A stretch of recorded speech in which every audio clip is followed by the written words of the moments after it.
Hi guys, আজকে একটা নতুন ভিডিও নিয়ে আসলাম। ওয়েলকাম টু মাই চ্যানেল রূপালী নস্কর। সবাইকে স্বাগতম আমার চ্যানেলে। দেখতে থাকুন, সঙ্গে থাকুন। আজকে একটা নতুন ভিডিও নিয়ে আসলাম। আজকে আমি ঘুম থেকে উঠে আমার দোকান বাড়িতে যাব। ঘুম থেকে উঠলাম, এবারে আমার মেন গেটটা খুলবো। মেন গেটটা খুলে আমি বেরোবো আমার দোকান বাড়ির উদ্দেশ্যে। এবং আমি যেহেতু এই বাড়িতে থাকি, লাইক কমেন্ট করবেন সবাই।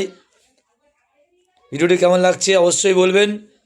সবাইকে অসংখ্য ধন্যবাদ। সঙ্গে থাকুন, দেখতে থাকুন, সাবস্ক্রাইব করবেন চ্যানেলটা আমার অবশ্যই। এবার আমি আমার স্কুটি নিয়ে বেরোবো। স্কুটিতে বসার আগে হেলমেটটা পরতে হয় অবশ্যই, হেলমেট পরা দরকার। তাই আমি হেলমেটটা পরে নেব। হেলমেটটা পরে নিয়েছি। এবার আমি বাড়িতে পৌঁছে গেছি। গিয়ে আমার উঠানে নোংরা হয়ে রয়েছে, ধুলো জমে রয়েছে। তাই আমি পাইপ ফিটিং করে পাম্প চালিয়ে আমি পরিষ্কার করব উঠান। আপনারা কি বলবেন বলেন, উঠানটাকে বাংলায় কি বলেন, কাদের ভাষায় কি বলেন অবশ্যই বলবেন। শুদ্ধ বাংলায় বলে আঙিনা, আমরা বলি বাংলায় চলতি ভাষায় উঠান। কারা কি বলেন সেটা অবশ্যই বলবেন তাদের ভাষায়। তা আমি আমার উঠান পরিষ্কার করব পাম্পে পাইপ লাগিয়ে। আমি উঠানটা পরিষ্কার করব। সাথে আমার মা আছে ঝাঁটা নিয়ে, উনিও ঝাড় দিয়ে দেবেন। আমি জল দিচ্ছি, উনি ঝাড় দিচ্ছেন, ঝাড় দিয়ে পরিষ্কার করছি। আমার গিন্নি আসলেন হাঁড়ি নিয়ে, হাঁড়িতে জল ভরে নিচ্ছেন, যেহেতু জলের প্রয়োজন তাই উনি জল ভরে নিচ্ছেন হাঁড়িতে। দেখতে থাকুন, সঙ্গে থাকুন। ভিডিওটি কেমন লাগছে অবশ্যই বলবেন। হাঁড়ি ভর্তি হয়ে গেছে, আমার গিন্নি হাঁড়িটা নিয়ে চলে যাচ্ছেন এবং আমার মা ঝাঁটা নিয়ে উনি ঝাড় দিচ্ছেন, আমি পাইপ দিয়ে জল ঢালছি। দেখুন, সুন্দর করে পরিষ্কার করছি উঠানটা, কারণ ধুলো পড়ে রয়েছে। আমাদের মাঠের পাশে ঘর, মাঠে প্রচণ্ড ধুলো। তাই প্রতিনিয়তই আমাকে উঠান পরিষ্কার করতে হয়।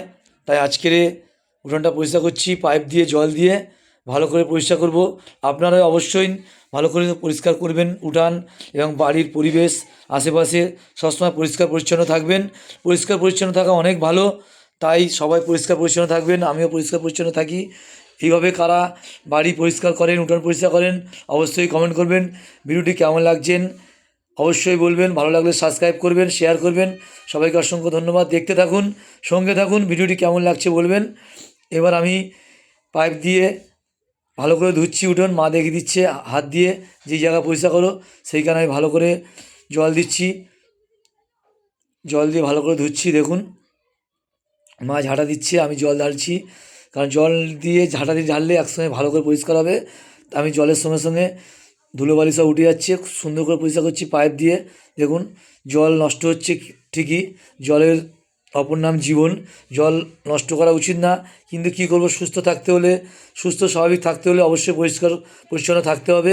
তাই সেই দিকে লক্ষ্য রেখে আমি জল দিয়ে ভালো করে ধুচ্ছি, পরিষ্কার করছি। দেখুন, যেখানে যেখানে ধুলোবালি আছে ভিতরে ভিতরে, সেখানে আমি পাইপ দিয়ে ধুচ্ছি। ঢুকতে দরজার সামনে বেশ ধুলো আছে, সেখানেও আমি ভালো করে জল দিচ্ছি। মা ঝাড় দিয়ে দিচ্ছে, ঝাড় দিয়ে পরিষ্কার করছে। ভিতরে ভিতরে যেখানে নোংরা আছে সেখানে সেখানে পরিষ্কার করে দিচ্ছি। দেখুন কেমন লাগছে অবশ্যই বলবেন। আপনারাই অবশ্যই সবাই পরিষ্কার পরিচ্ছন্ন থাকবেন, এইভাবে সবাই ধোবেন। আমি যেরকমভাবে ধুচ্ছি, জল দিয়ে ভালো করে ধুয়ে ধোবেন, প্রতিনিয়ত ধোয়াধুয়ি করবেন। খুব ভালো থাকবেন, সবাই সুস্থ থাকবেন। এই হাত বলতে বলতে পাইপ দিয়ে হাতটা ছেড়ে গেল, জলের বিশাল গতি আছে, তাই পাইপটা ছেড়ে গেল হাত থেকে। শেয়ার করবেন। এবারে আমার ধোয়া হয়ে গেছে, এবারে মাঠে যাবো বল নিয়ে খেলতে। কেমন লাগলো ভিডিও দেখবেন। হাই, এই পর্যন্ত ভিডিওটা, সবাই সঙ্গে থাকুন, পরবর্তী ভিডিও দেখুন। Tata, bye bye.